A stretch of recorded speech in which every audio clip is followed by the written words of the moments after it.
Hi, I'm Steph Houghton and this is my Insta story.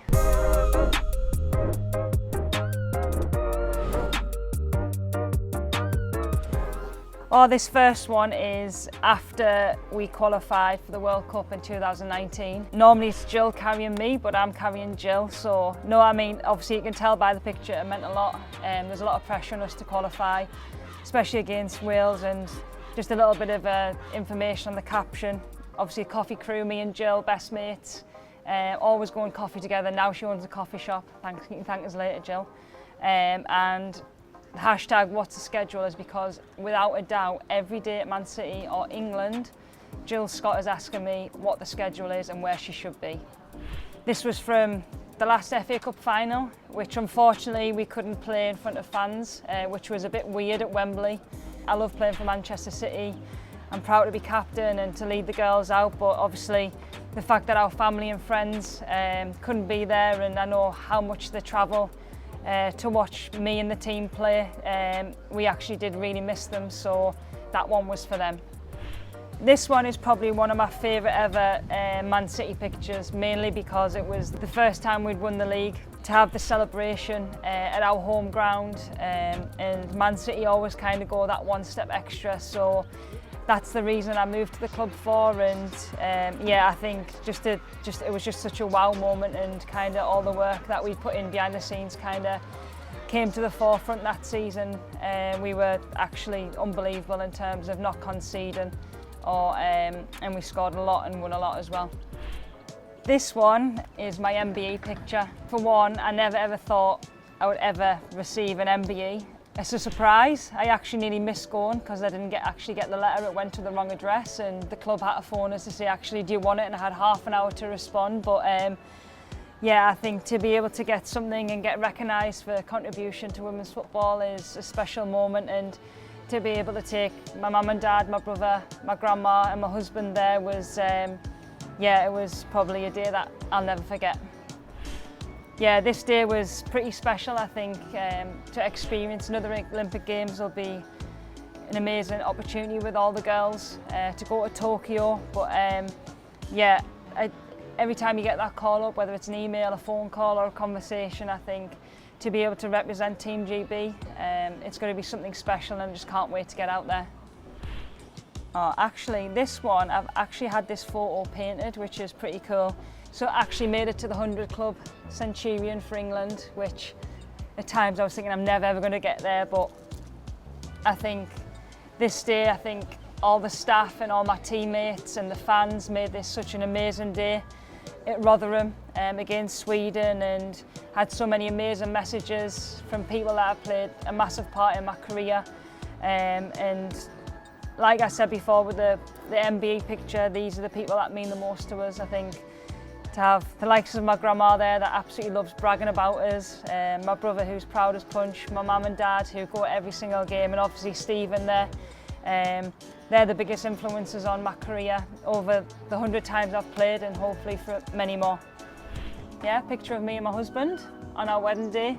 Basically, this was just a bit of a thank you to everybody. Obviously, everybody kind of knows what's been going on over the last few years, and I can't thank everybody enough for all the support and the love that you've gave us both. And I think for us, it keeps us positive, it keeps us smiling, and most of all, it keeps us fighting. So just a big thank you. But actually, whenever I look at them sorts of photos, especially on your wedding day, it just makes us smile, because I know how many people actually made the effort to come and had the best day ever. So yeah, I'd probably want to do it again, to be honest.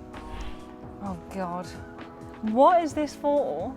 I should maybe go through my Instagram and delete some, but yeah, I can remember this was in She Believes in, I want to say 2017, I think it was, in Philadelphia. And I remember pre-training, and as always, the S&C coach was like, Steph, Ellen, come in, you need to go in, you need to rest. And we're just trying to do something stupid all the time, and this kind of was trying to do some sort of set piece, which we didn't try in the game, just to let you know, because I don't think it even would be allowed, to be honest.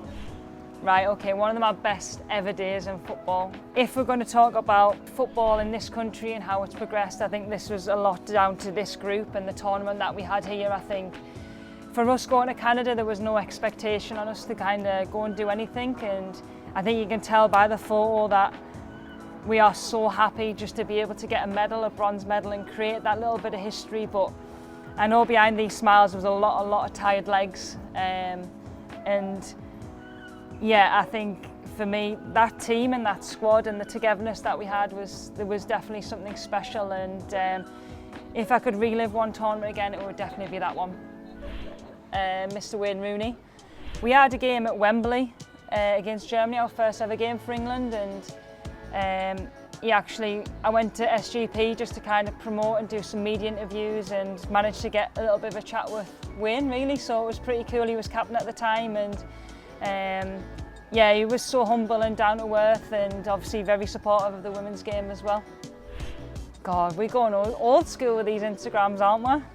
Every year we used to go to the Cyprus Cup of England, a little bit of a tournament until it's changed over the last few years. So we always on our off day used to meet the Scottish girls. Obviously at the time, Kim Little, Jennifer Beattie, Emma Mitchell were our close friends at Arsenal. We were all Arsenal teammates. So on our days off, we always used to go towards the beach and just go and grab a coffee or an ice cream or something and just go and catch up. So it's nice to see the girls, and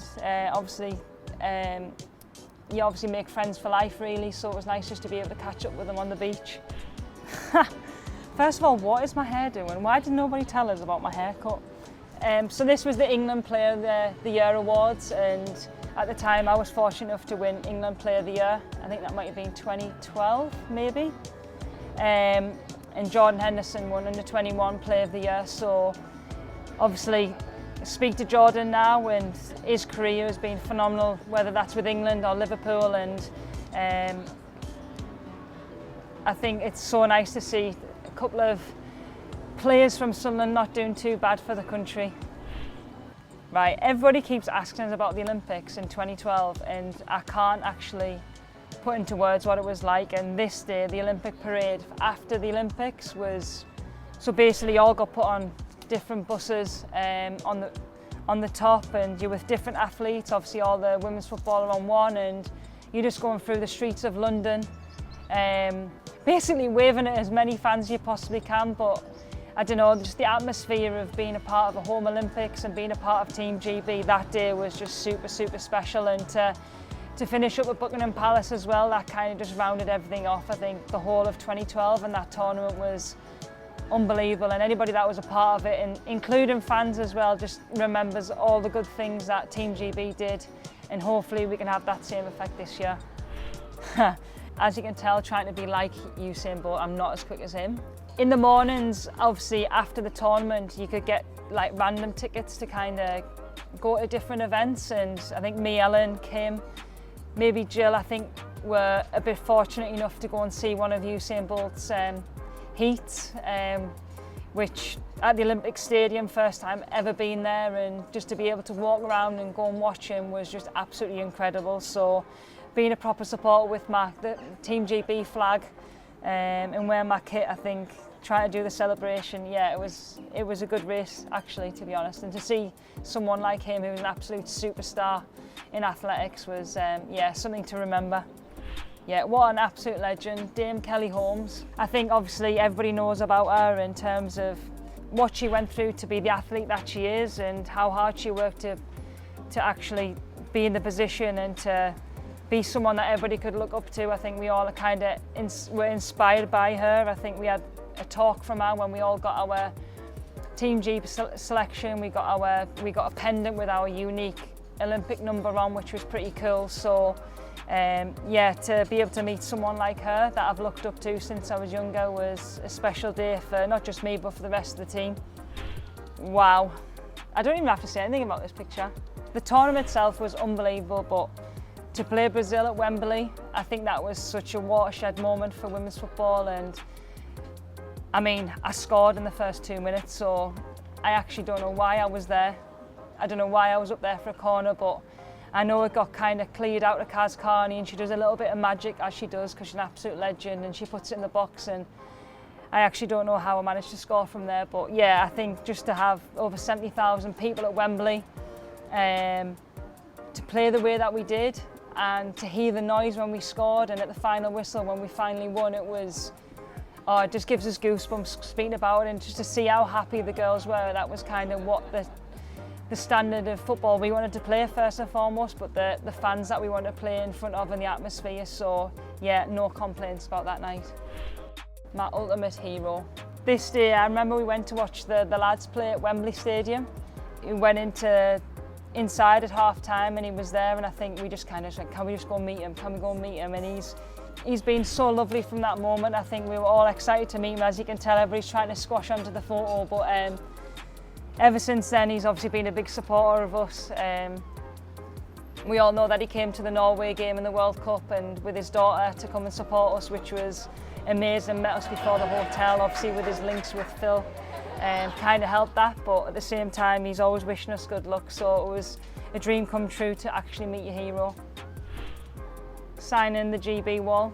So when you're in the Olympic Village, there's certain places you can go to meet your families, and you have certain people that can come into the village to a certain point, and this was the place that they could come, which was the Team GB house, and they had a wall, and the ultimate aim was to go and sign the wall along with all the other Olympians that you were taking part with. So I can just remember that it was just, I've never ever done anything like that before, and to be able to have my name next to so many great athletes as well as my teammates, you got to take an Instagram, don't you?